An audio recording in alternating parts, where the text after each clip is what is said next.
আমি এই মুহূর্তে দাঁড়িয়ে আছি শাহজাদপুর হযরত মখদুম শাহদৌলার মাজার শরীফে।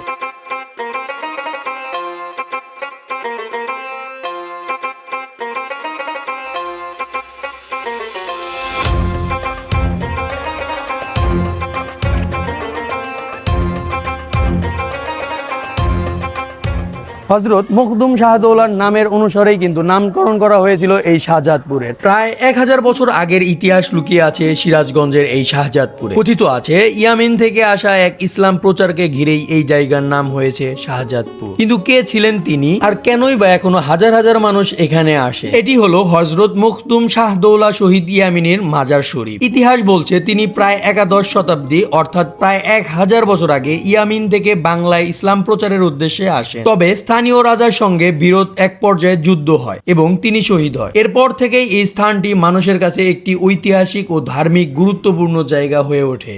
সবচেয়ে অবাক করার বিষয় হলো অনেকেই বিশ্বাস করেন এই মাজারের ইতিহাসের সঙ্গে জড়িয়ে আছে নানা রহস্য আর লোককথা। শাহজাদপুরের ইতিহাস কিন্তু এখানেই শেষ না, এই জায়গায় লুকিয়ে আছে আরো অনেক অজানা গল্প আর রহস্য। পরের ভিডিওতে শাহজাদপুরের আরো অনেক চমকে দেওয়া জায়গা দেখাবো আপনাদেরকে। ভিডিওটি ভালো লাগলে অবশ্যই শেয়ার করে রাখুন আর কমেন্ট করে জানান শাহজাদপুরের আর কোন জায়গা নিয়ে ভিডিও দেখতে চান। দেখা হবে অন্য কোনো ভিডিওতে যদি আপনি আমাকে ফলো করে থাকেন। ততক্ষণের জন্য সবাই ভালো থাকবেন, সুস্থ থাকবেন। Keep loving, keep supporting. Thank you so much.